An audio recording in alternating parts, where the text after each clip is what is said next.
Yo, what's up, guys? Welcome back to another video. No, actually, this is not the another video, but this is the first video in this series named What's Inside. Yeah, and in this series, we're gonna. Okay, I think we should talk about this at the end of this video, but moving on, let me start narrating. So, in this video, we are going to discuss about dial indicator, what is the function of, what are the mechanisms used in it, and how those work. So, let's find these answers.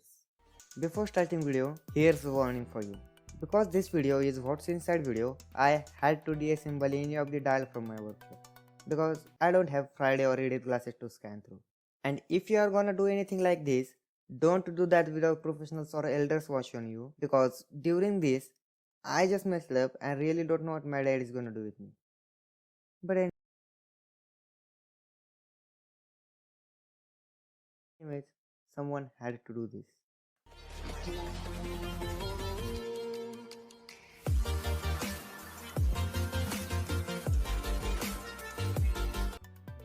So here's the first look of dial indicator. Yeah, it may look like wristwatch or Jack's faulty compass, but trust me, it does the great job when used with its accessories. Now, I will tell you the names of each component, even if it is boring and done by at least every previous YouTuber. So this is the dial which can rotate freely, this is the pointer which cannot rotate freely, this is the plunger which does not rotate, and here are the gears which just rotate all the time and transfer their magnification to the pointer, and then pointer shows the respective reading. That's it. It's over.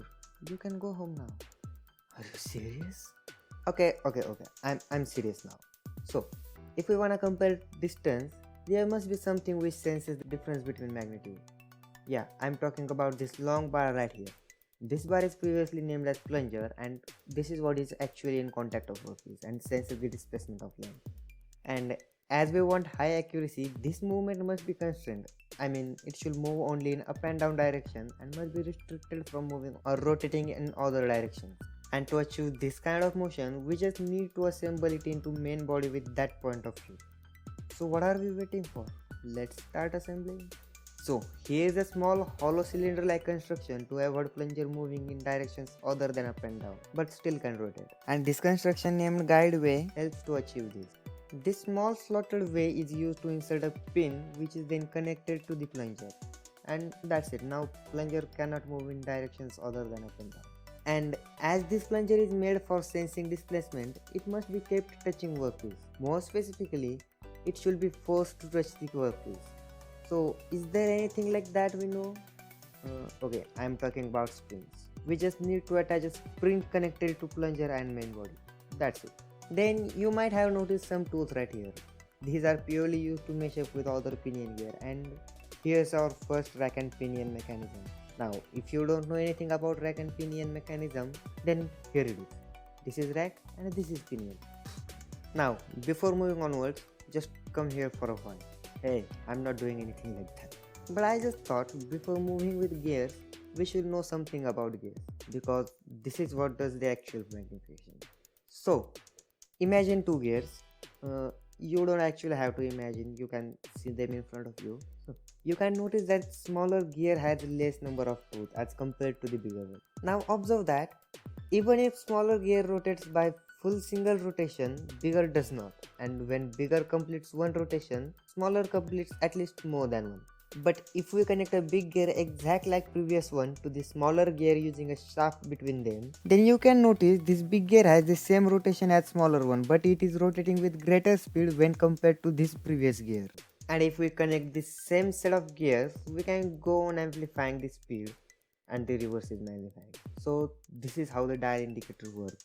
Just connect the similar type of gear set just behind this pinion gear, where this gear from rack is extended to connect the bigger one, and then this big gear is connected to the very small gear connecting to the pointer. How many connections are there? And yeah, when I opened this dial indicator for the first time, I was pretty shocked about it, because the mechanism of dial indicator I learned just before a year was different. So before deciding to make roasting videos instead of workshop, I went to workshop separately just to confirm my claim, and started deassembling all of the dial indicators I could found in workshop one by one. But I couldn't, and I didn't need that, because he got me again. But anyways, anything for you. What I was talking about? Yeah. Actually, this gear constructions changes with change in list count of your dial indicator. So the mechanism I learned before a year was applicable for the dial of 1 micrometer list count. And the dial I assembled has 10 micrometers. And similarly, if your dial has list count other than this, then it might have different mechanism, but all the other things will be exactly the same. Moving on, this gear set does not end here. Yeah, as every gear contains the backlash error from birth, someone needs to take care about that.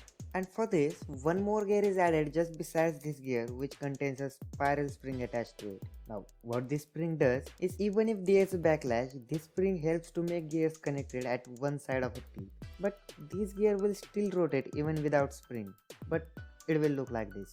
In short, we need that spring. So I think we are done with this mechanism. And now it's time to assemble everything and have some fresh color. And I don't know why, but I'm gonna tell you something about this series. So this is a new series again by me, and when I was thinking about what should be the topic for the first video, I not only thought about but also did some of the animating for radial drilling machine. But subsequently it felt like I can't actually find words to say. But I just decided not to make that for the first video. I mean, I just postponed that idea, but I will definitely do that. Anyways, in this series, I gonna sacrifice some of the components from my workshop. Actually, I'll try not to do that, but still, I'll deassemble them all and try to make those internal stuff available for you curious friends like me. And yeah, during this workflow, I may suffer from situations like this, but still, anything for you. And I don't know why, but I think you can at least do subscribe and comment down below about what you will like to see in next video of what's inside, and then like the video and then share the video and then okay, bye.